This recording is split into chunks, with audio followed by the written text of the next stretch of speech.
السلام علیکم ورحمۃ اللہ وبرکاتہ۔ الحمد للہ رب العالمین والصلاة والسلام علی رسولہ الکریم وعلی آلہ واصحابہ اجمعین ومن تبعہم بإحسان الی یوم الدین، اما بعد۔ اب میں استاذ محترم جناب مولانا عبدالبر سنابلی مدنی صاحب حفظہ اللہ وتولی، مشرف نادی طلبہ جامعہ اسلامیہ سنابل نئی دہلی سے گزارش کرتا ہوں کہ آپ ہم طلبہ کی جانب سے پوچھے گئے سوالات محاضر محترم کے سامنے پیش فرمائیں۔ السلام علیکم ورحمۃ اللہ وبرکاتہ۔ آپ سبھی حضرات نے محاضر محترم کا محاضرہ سنا اور کافی تعداد میں طلباء کے سوالات آئے ہیں۔ وقت اتنا نہیں ہے کہ سارے سوالات محاضر محترم کے سامنے پیش کیے جا سکیں، لیکن ان میں سے منتخب چند سوالات آپ کی خدمت میں پیش کیے جائیں گے، اور میں درخواست کروں گا محاضر محترم سے کہ سوالات کے جوابات اگر مختصر ہوں تو زیادہ بہتر ہوگا، تاکہ زیادہ سے زیادہ سوالات طلباء کے سامنے آ سکیں۔ بہت سارے سوالات ایسے ہیں جو مکرر ہیں، کئی طلباء کی طرف سے سوالات آئے ہیں۔ مثلا ایک سوال ہے کہ دین کو علماء سے حاصل کرنا ہے تو ہم علماء کی تعیین کیسے کریں کہ کن سے علم حاصل کرنا ہے اور کن سے علم حاصل نہیں کرنا ہے۔ اسی طرح کسی نے کہا ہے کہ آج کل سوشل میڈیا کا دور ہے جس کے ذریعے بہت سارے علماء علم کو پھیلاتے ہیں۔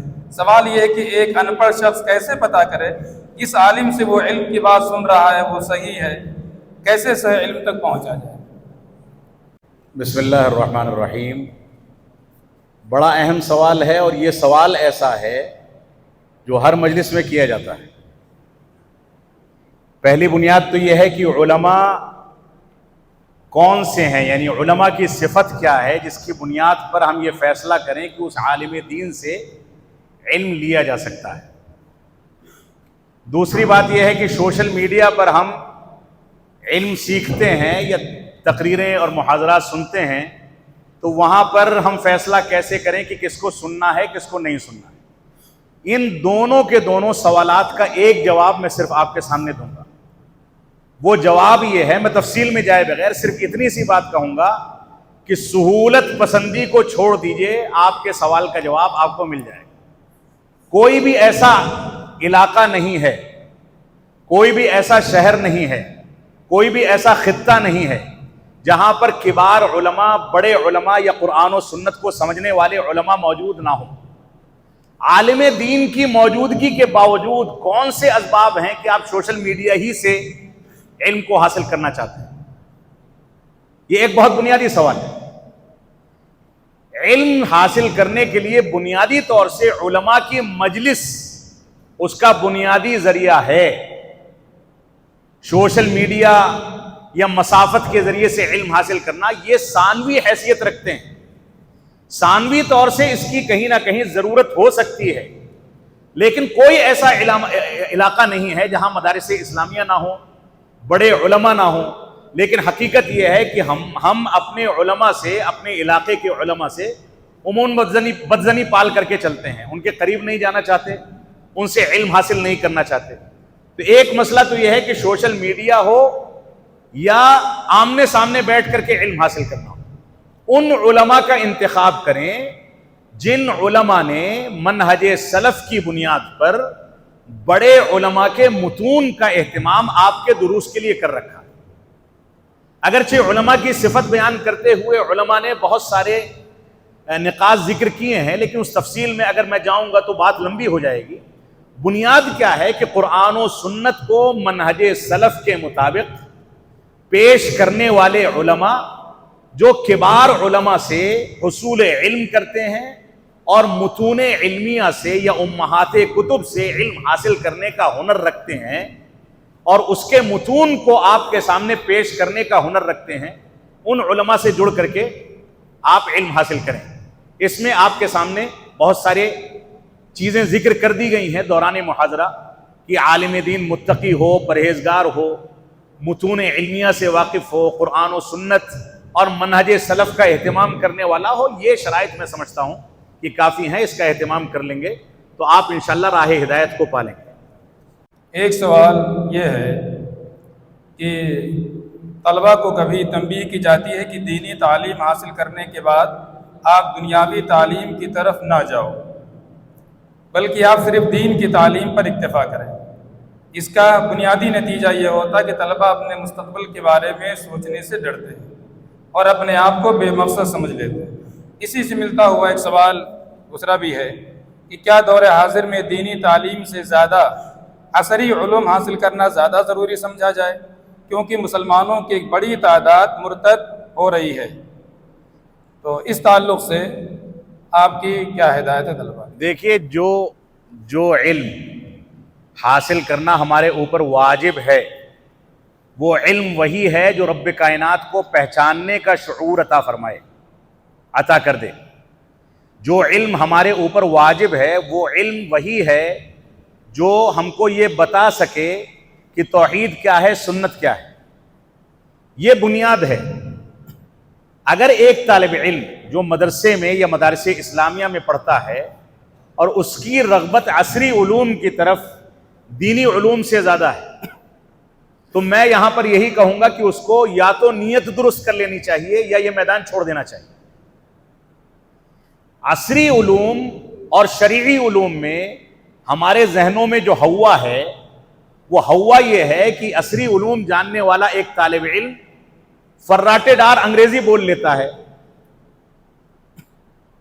یا بہترین انداز کی کوئی دوسری زبان میں گفتگو کر لیتا ہے، لیکن آپ کیا اس بارے میں واقف ہیں کہ عربی زبان دنیا کی ان ترقی یافتہ زبانوں میں سے ایک زبان ہے جس پر عبور حاصل کرنے کے بعد آپ ایک انگریزی دان سے کم اہمیت نہیں رکھتے ہیں، اور یہ عربی زبان آپ کو دین پر بھی قائم رکھتی ہے اور دنیا کا فائدہ بھی دیتی ہے۔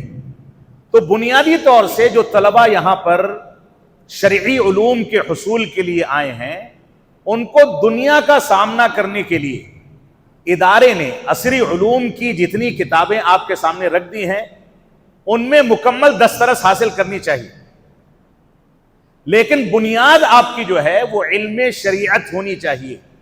اگر کوئی طالب علم عصری علوم کو حاصل کرنے میں اتنا زیادہ مگن ہو جائے کہ شرعی علوم کو ثانوی حیثیت دے دے تو وہ طالب علم یہاں پر تعلیم حاصل کرنے کا حقدار نہیں ہے، کیونکہ مدارس اسلامیہ کے قیام کا مقصد دنیا سکھانا نہیں، دنیا سیکھنا ثانوی حیثیت سے آپ کو پیش کیا جاتا ہے، آپ کے سامنے رکھا جاتا ہے تاکہ آپ دنیا میں نکلنے کے بعد کچھ تھوڑی بہت دنیا کو سمجھ سکیں۔ لہذا اس ناحیے سے آپ کو دین کے ساتھ ساتھ دنیا سکھائی جاتی ہے، لیکن یہ احساس کمتری آپ اپنے ذہنوں سے ختم کر دیں۔ آپ یونیورسٹیوں میں چلے جائیں، بڑی بڑی یونیورسٹیاں جو دنیا کے کسی بھی خطے میں ہوں، یہاں تک کہ آکسفورڈ چلے جائیں امریکہ میں، برطانیہ میں، بڑی بڑی یونیورسٹیوں میں چلے جائیں، مدارس اسلامیہ کے جو محنتی طلبہ عربی زبان پر عبور رکھتے ہیں، ان زبانوں پر عبور رکھنے کے نتیجے میں وہاں کے بڑے بڑے ماہرین ان کو عزت کی نگاہ سے آج بھی دیکھنے پر مجبور ہیں۔ دنیا میں ترقی کرنے کی جو کنجی ہے وہ شرعی علوم یا دینی علوم یا عصری علوم نہیں ہے، بلکہ دنیا میں ترقی کرنے کی کنجی جو ہے وہ صلاحیت ہے۔ آپ دینی علوم میں بھی صلاحیت اور پختگی حاصل کر لیں گے تو آپ کو ترقی سے کوئی نہیں روک پائے گا، اور جتنا زیادہ روزگار مدارس اسلامیہ کے فارغین کے لیے ہم نے کرونا کال میں دیکھا ہے یا دنیا کے ہر عہد میں ہم دیکھتے آئے ہیں، اتنا زیادہ روزگار دنیا دار لوگوں کے لیے آج بھی نہیں ہے، پہلے بھی نہیں تھا، اور میں قسم کھا کے کہہ سکتا ہوں کہ قیامت تک نہیں ہوگا، کیونکہ یہ طلبہ جو دینی علوم سیکھتے ہیں یہ جانتے ہیں کہ روزی دینے والا کون ہے، یہ جانتے ہیں کہ اعتماد اور توکل کس پر کرنا ہے، وہی اعتماد اور توکل ان کے لیے دنیا کے راستے کو آسان کرتا ہے۔ لہذا احساس کمتری کو چھوڑیں اور شرعی علوم میں ایک نمبر کی صلاحیت پیدا کریں، وہی ایک نمبر کی صلاحیت آپ کو دنیاوی علوم میں بھی دوسروں سے آگے پہنچا دے گی اور شرعی علوم میں آپ دوسروں سے ممتاز یقیناً رہیں گے. اللہ رب العالمین آپ کو اس کی توفیق عطا فرمائے. محاضرے سے پہلے طلباء کے درمیان انعامات تقسیم کیے گئے. ایک طالب علم کے سوال سے لگتا ہے کہ وہ ماشاءاللہ محنت کافی کرتے ہیں. ان کا کہنا ہے کہ اکثر جو بچے محنت نہیں کرتے ان کی پوزیشن کیوں آتی ہے؟ یہ سوال جو ہے اصل میں حقیقت پر مبنی نہیں. اس بات کو سمجھ لیں، من جد وجد، جو محنت کرتا ہے وہ پاتا ہے. وَأَلَّيْسَ لِلْإِنسَانِ إِلَّا مَا سَعَى. یہ حقیقت جو میں بیان کر رہا ہوں یہ اللہ رب العالمین نے قرآن مجید کے اندر ذکر کی ہے. اگر آپ اس حقیقت کا انکار کرتے ہیں تب تو ایسی بات کہہ سکتے ہیں. ایک بات. دوسری بات، یہاں ممتاز طلبہ کو یہ سوال ذہن میں پیدا ہونے کا ایک بنیادی سبب بھی ہو سکتا ہے جو سیکرٹ ہے، مخفی ہے. وہ سبب یہ ہو سکتا ہے کہ کسی طالب علم کے ذہن میں یہ آئے کہ ادارے نے فلاں کو انعام دیا، مجھ کو نہیں دیا. یہ بشر کا یا انسانوں کا تیار کیا گیا قانون ہے. آپ کے ظاہری حلیے یا ظاہری تعلیم یا آپ کی کاپی، آپ کی کتاب، آپ کی محنت کے ظاہرے پر حکم لگا کر کے آپ کو نمبر دیا جاتا ہے. بہت ممکن ہے کہ انعام پانے والے طالب علم سے زیادہ باصلاحیت کوئی دوسرا طالب علم، لیکن ہم ظاہر پر حکم لگاتے ہیں اور اسی بنیاد پر انتخاب کیا جاتا ہے. اور ہم اللہ سے پناہ مانگتے ہیں، ایک بار نہیں ہمیشہ پناہ مانگتے ہیں. اساتذہ کو بھی مانگنی چاہیے کہ ہمارے ذریعے سے کوئی ناانصافی ہو. لہذا یہ حقیقت کے برخلاف سوال ہے، اس سے ہم کو پرہیز کرنا چاہیے. کئی طلباء کے سوالات اس تعلق سے آئے ہیں کہ اشاعت اسلام میں ویڈیوگرافی کس حد تک استعمال کی جا سکتی ہے، یا کسی نے اسی سے ملتا جلتا کہا ہے کہ کہا جاتا ہے کہ ہمیں ابتدا ان لوگوں کی کرنی چاہیے جو اسوہ بنانا چاہیے جو ہم سے پہلے گزر چکے ہیں. تو ہمارے اسلاف کے ہاں تو ویڈیوگرافی، تصویر کشی، ساری چیزیں ممنوع تھیں. اس طرح کے کئی طلباء کے سوالات آئے ہیں کہ ویڈیوگرافی کا استعمال کہاں تک درست ہے اشاعت اسلام. یہ ایک بہت بنیادی سوال ہے موجودہ دور کے لحاظ سے. شیخ محمد بن صالح عثیمین رحمۃ اللہ علیہ کا فتویٰ میں یہاں پر نقل کروں گا. وہ کہتے ہیں کہ شرعی ضرورتوں کے لیے تصاویر اور ویڈیوز کا استعمال جائز ہے. دوسری جانب علامہ البانی ہیں، شیخ ابن باز ہیں، ان کا مقام بھی کچھ معاملات میں ان سے کہیں زیادہ اونچا ہی ہوگا. وہ لوگ ویڈیوز اور فوٹوز کو بالکل سرے سے نکارتے تھے. خود اس ادارے کے بانی ان چیزوں کو پسند نہیں کرتے تھے. لیکن فقہ کا ایک ضابطہ ہے الضرورۃ تبیح المحظورات. بہت ساری ایسی چیزیں ہیں جو اچھی نہیں ہیں لیکن ضرورت بن گئی ہیں انسان کی، اس وجہ سے ان چیزوں کو بقدر ضرورت ہم استعمال کر لیتے ہیں، اگرچہ ہمارے ذہن میں اس کے استعمال کے وقت یہی خاکہ ہونا چاہیے کہ یہ چیز بھی ٹھیک نہیں. لیکن مسئلہ کیا ہے؟ مسئلہ یہ ہے کہ آج کے دور میں لوگوں کا ذہن اتنا خراب ہو چکا ہے کہ ویڈیوز سے نیچے کچھ دیکھنا ہی نہیں چاہتے.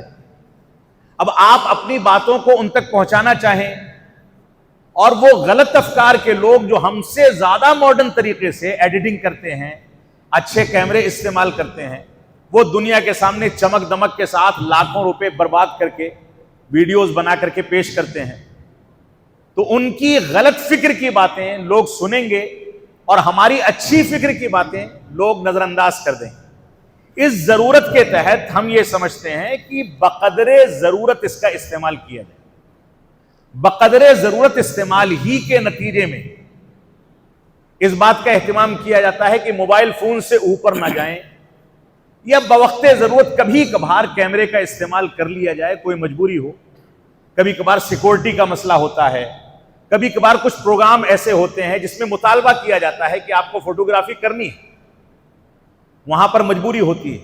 لیکن ساری مجبوریوں کے باوجود ہم اس کو اصل نہیں سمجھتے، اس کو معیوب سمجھتے ہیں، غلط سمجھتے ہیں. لیکن ضرورت کے تحت بقدر ضرورت اس کے استعمال کو بعض علماء کے فتوے کے مطابق جائز سمجھتے ہیں، اس لیے استعمال کر لیتے ہیں. لیکن یہاں پر بھی یہی کہتے ہیں کہ اگر اس کے اتنے استعمال سے بھی ہم پرہیز کر سکیں تو یہی اصل ہے، یہی افضل ہے اور یہی اصل بنیاد ہے. اللہ رب العالمین ہم کو اس کی توفیق عطا فرمائے. ایک طالب علم کا سوال ہے کہ میرا سابقہ اکثر احناف بدعتیوں سے ہوتا ہے، لہذا میں ان امور کی طرف رہنمائی چاہتا ہوں کہ انہیں دعوت دین، خالص عقید توحید کی دعوت دینے کے لیے کون سا مناسب طریقہ اپنایا جائے؟ دیکھیے، اگر آپ کا سامنا اہل بدعت سے ہوتا ہے، اہل کلام سے ہوتا ہے، تو آپ کے لیے سب سے بنیادی مسئلہ اسلوب دعوت کا جو ہے وہ یہ ہے کہ آپ یہ دیکھیں کہ آپ کا سامنا کن لوگوں سے ہوتا ہے، ان کے عقائد کیا ہیں، ان کا وتیرہ کیا ہے، ان کا اسلوب کیا ہے، ان کا طرز زندگی کیا ہے، ان کے ضوابط کیا ہے. یہ بنیاد ہے آپ کے لیے، کیونککہ داعی کے لیے مدعو کے احوال کو جاننا بہت ضروری ہے. اب اسی لحاظ سے وہ انتخاب کرے گا. اللہ کے رسول صلی اللہ علیہ وسلم نے کیا فرمایا تھا معاذ بن جبل رضی اللہ تعالیٰ عنہ کو، فَلْيَكُنْ أَوَّلَ مَا تَدْعُوهُمْ إِلَيْهِ شَهَادَةِ أَن لَا إِلَهَ إِلَّا اللَّهُ فَإِنْهُمْ أَطَاعُوكَ لِذَلِكَ فَأَخْبِرْهُمْ بِأَنَّ اللَّهَ افْتَرَضَ عَلَيْهِمْ. اس کے بعد نمازوں کا تذکرہ ہے، زکوٰۃ کا تذکرہ ہے اور دوسری چیزوں کا تذکرہ ہے. الأہم فالأہم، جو چیز مدعو کے احوال کے حساب سے اس کے اندر پائی جانے والی سب سے خراب شکل اختیار کر گئی ہے، سب سے زیادہ بڑی برائی جو اس کے اندر پائی جاتی ہے، پہلے آپ کو اس برائی پر کام کرنا ہے. اگر وہ شرک کرتا ہے تو آپ کو توحید کی بنیادوں پر اس کے سامنے دعوت کرنی ہے. اگر وہ توحید پر قائم ہے، اتباع رسول میں متساہل ہے، تو اتباع رسول پر کام کرنا ہے. اتباع رسول کو ماننے والا ہے اور ہم لوگوں کے طرح سے نماز میں تساہل کرتا ہے، مسجدوں کو ویران کرتا ہے، تو اب توحید اور اتباع پر کام کرنے کی ضرورت نہیں ہے، اب نماز پر کام کیا جائے. تو مدعو کے احوال کے حساب سے یہ فیصلے کیے جائیں گے، اور جو بھی فیصلہ کیا جائے ان سارے کے سارے فیصلوں میں بنیاد کیا ہوگی؟ قرآن و سنت اور منہج سلف.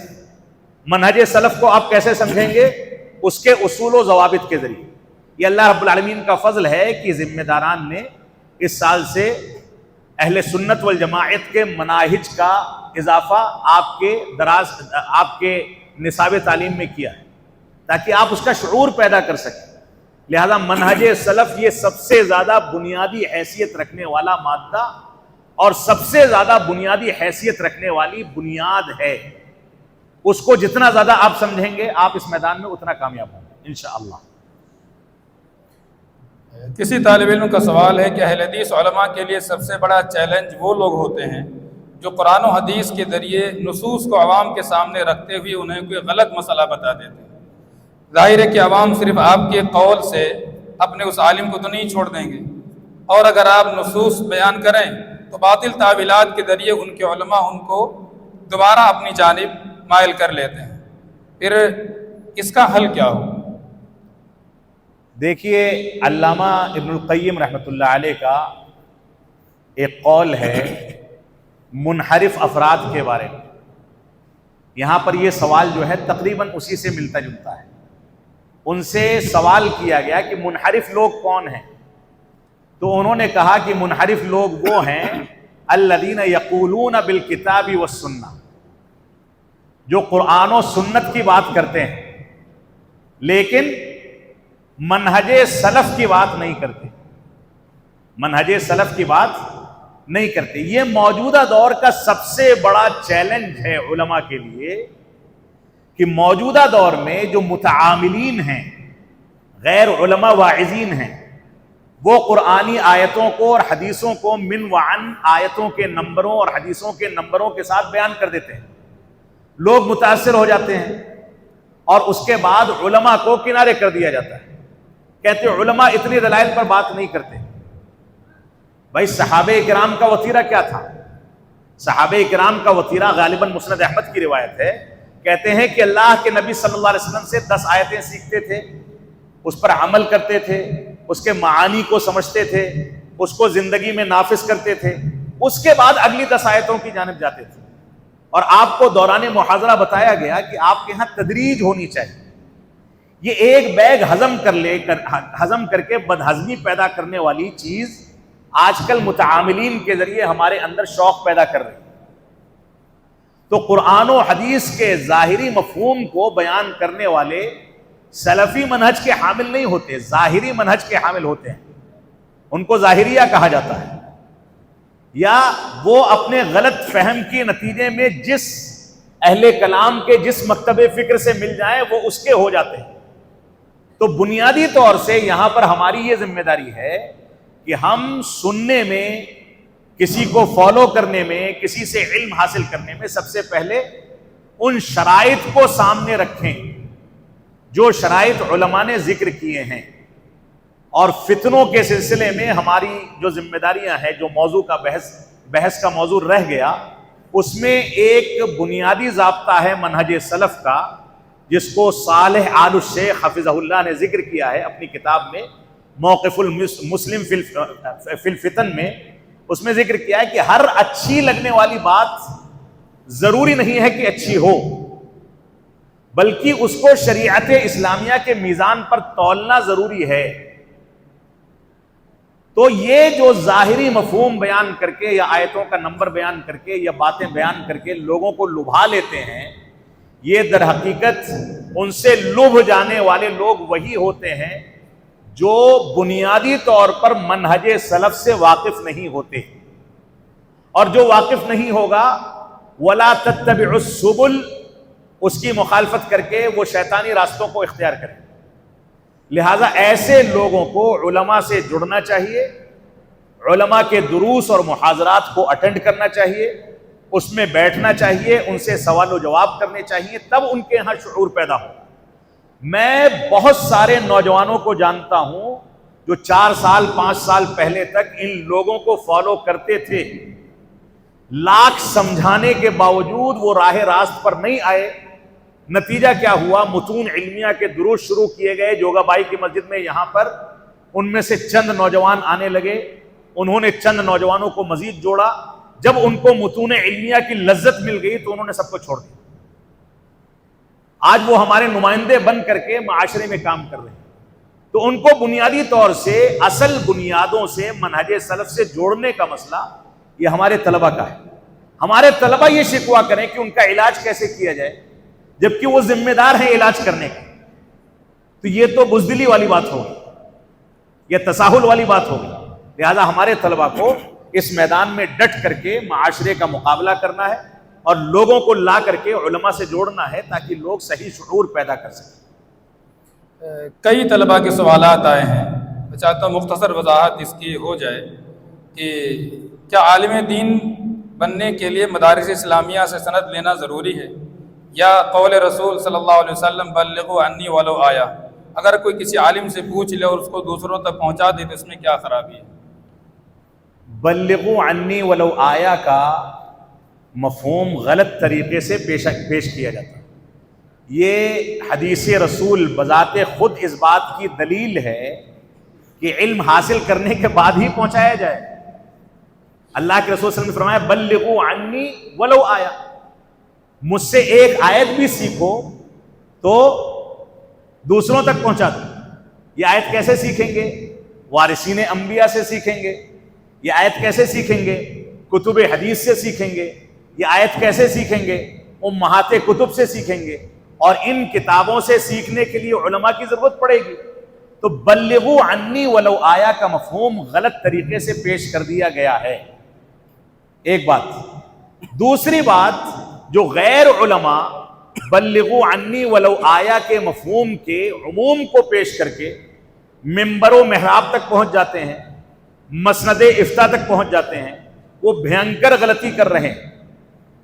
وہ دنیا کے اندر فتنہ پھیلانے کا کام کر رہے ہیں، وہ لوگوں کو گمراہ کرنے کا کام کر رہے ہیں، جن کے بارے میں رسول اکرم صلی اللہ علیہ وسلم نے فرمایا فَسُئِلُوا فَأَفْتَوْا بِغَيْرِ عِلْمٍ فَضَلُّوا وَأَضَلُّوا۔ ان سے لوگ سوال کریں گے، جب علماء اٹھ جائیں گے تو وہ اس کا جواب دیں گے، خود بھی گمراہ ہوں گے، لوگوں کو بھی گمراہ کریں گے۔ انہی کو کیا رویبضہ کہا گیا ہے حدیث کی اصطلاح میں۔ رویبضہ جو علم نہیں رکھتے لیکن لوگوں کے سامنے باتیں کرنے اور بڑی بڑی باتیں پہنچانے کا شوق رکھتے ہیں۔ تو بلغوا عنی ولو آیا کے مفہوم کو غلط طریقے سے پیش کر کے لوگوں نے اس کو کہیں اور فٹ کرنا شروع کر دیا۔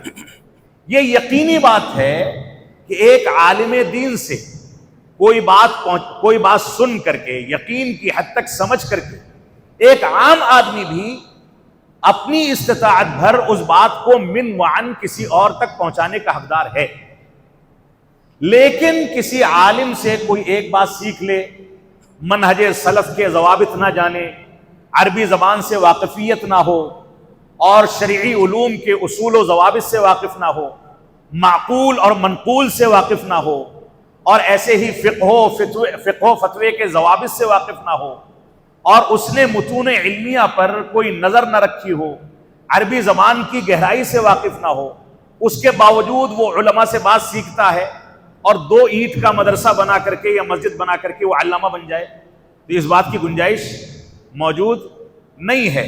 لہذا بلغوا عنی ولو آیا کے صحیح مفہوم کو سمجھنے کی ضرورت ہے۔ جو جتنا سیکھتا ہے اتنا من وعن پہنچانے کی اگر استطاعت یقین کی حد تک موجود ہے علماء کی رہنمائی میں تو وہ پہنچائے گا، استطاعت موجود نہیں ہے تو اس کو حق حاصل نہیں ہوگا۔ لیکن صرف اس حدیث مبارک کی بنیاد پر وہ ممبر و محراب پر چڑھ جائے، اسٹیج پر خطاب کرنے لگے، لوگوں کے سوالوں کا جواب دینے لگے، اس بات کی گنجائش موجود نہیں ہے، کیونکہ وہ رویبضہ میں ہے، وہ جاہلوں میں شمار کیا جائے گا اور وہ لوگوں کو گمراہ کرنے کا کام کرتا ہے، اس بات کی گنجائش نہیں دی جا سکتی۔ ایک سوال اور اس کی وضاحت اس میں جواب میں آ چکی ہے، لیکن تھوڑی سی وضاحت اس کی بھی ہو جائے تو غلط فہمی دور ہو جائے کہ غیر علماء سے اصول علم سے منع کیا جاتا ہے، لیکن ہمارے ائمہ حدیث نے اہل بدعت سے بھی حدیث اپنی کتاب میں لی ہیں، اس تعلق سے تھوڑی وضاحت ہو جائے۔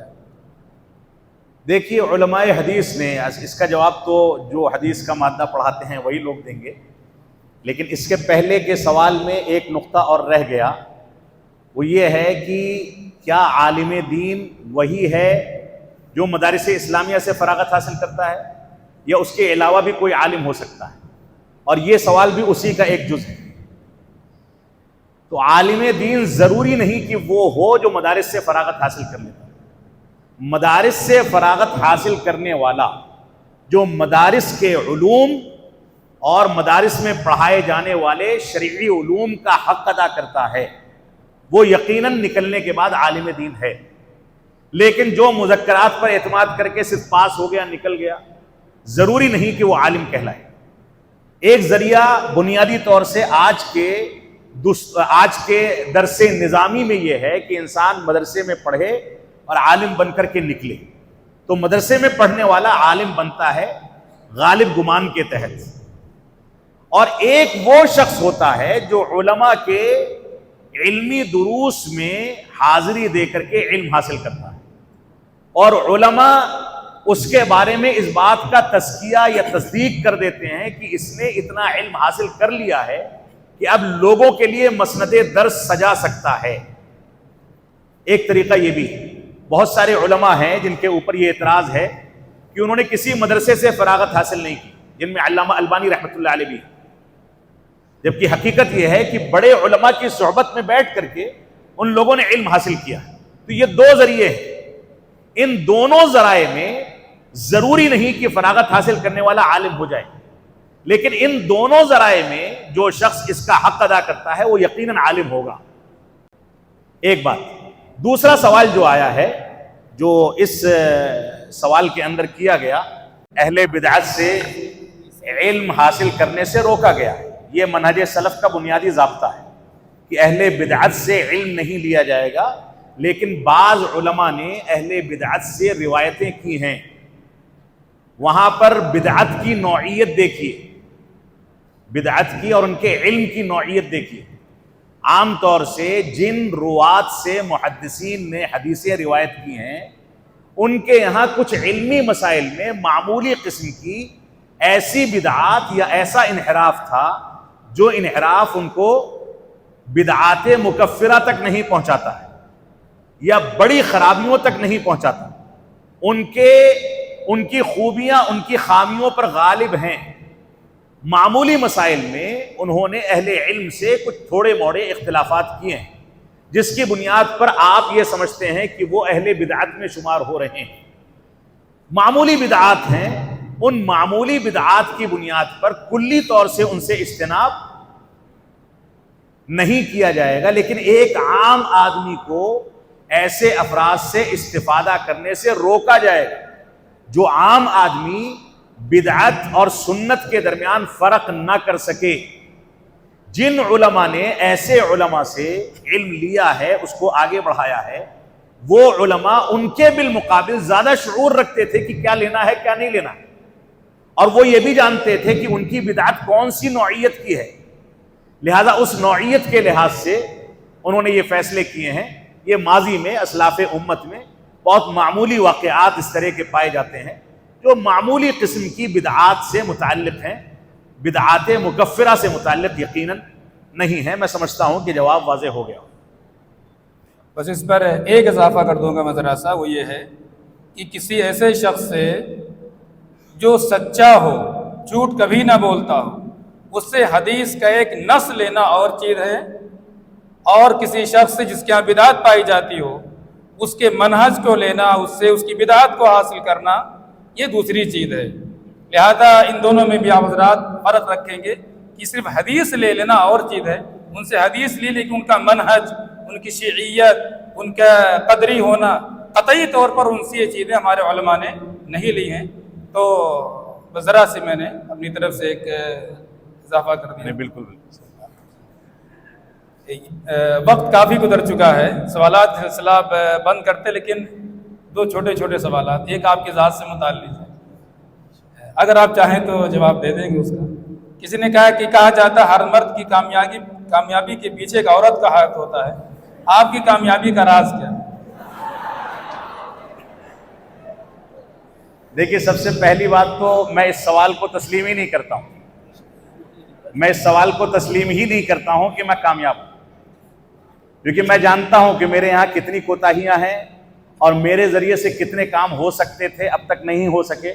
میں اپنے آپ کو ناکام سمجھتا ہوں، لہذا اس سوال کو میں سرے سے نکارتا ہوں، لیکن اتنا ضرور کہوں گا آپ کے لیے ایک نصیحت کے طور پر کہ اگر آپ کو کامیاب ہونا ہے تو مجھ جیسا نہ بنے۔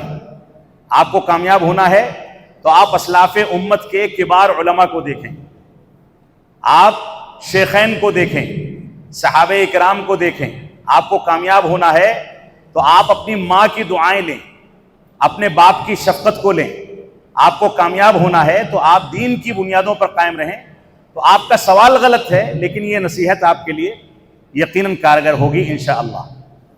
جزاکم اللہ خیر۔ آخری سوال بس، اہل حدیث ایک مسلک ہے یا ایک تحریک؟ دیکھیے، مسلک اور تحریک میں بنیادی طور سے لغوی لحاظ سے کوئی فرق کیا جائے تو ہو سکتا ہے۔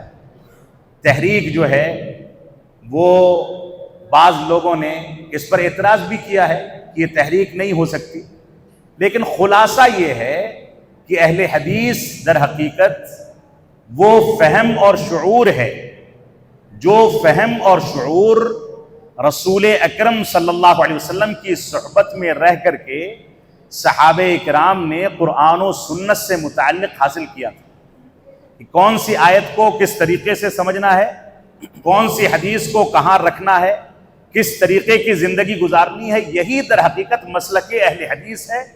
اب اس کو آپ سلفیت کہیں، اس کو منہجیت کہیں، اس کو آمینی یا اسی طریقے سے رفع الیدینی کہیں، اس کو محمدی کہیں، اس کو انصار السنت المحمدیہ کے نام سے تعبیر کریں، کوئی بھی نام دیں، کل الی ذاک الجمال یشیر، ساری کی ساری چیزیں اسی جمال اور اسی اصالت کی جانب اشارہ کرنے والی۔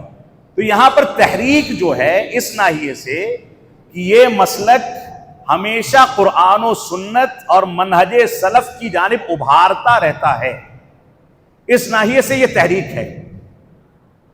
اور مسلک اس ناحیے سے کہ یہ مسلک قرآن و سنت کو فہم صحابہ اور فہم سلف کے مطابق سمجھنے کا مسلک پیش کرتا ہے، اس ناحیے سے یہ مسلک ہے۔ تو دونوں کو کسی نہ کسی ناحیے سے لیا جا سکتا ہے۔ اللہ رب العالمین ہم کو اس پر استقامت عطا فرمائے۔ کچھ سوالات تھے جو اہم تھے لیکن اس مجلس میں پیش نہیں کیے جا سکتے تھے، میں نے انہیں الگ کر کے رکھ لیا ہے۔ انشاءاللہ میں محاضر محترم کی خدمت میں، صدر مرکز کی خدمت میں پیش کر دوں گا تاکہ وہ اس پر غور کریں گے، دیکھیں گے انشاءاللہ اس کو۔ وجزاکم اللہ خیرا وبارک فیکم ونفع بعلمکم. السلام علیکم ورحمۃ اللہ وبرکاتہ. ایک بار پھر ہم محاضر محترم کا شکریہ ادا کرتے ہیں کہ آپ نے ہم طلباء کی جانب سے پوچھے گئے سوالات کا تشفی بخش جواب دیا اور ہم طلباء کے ذہنوں میں موجود اشکالات کا بحسن خوبی ازالہ فرمایا.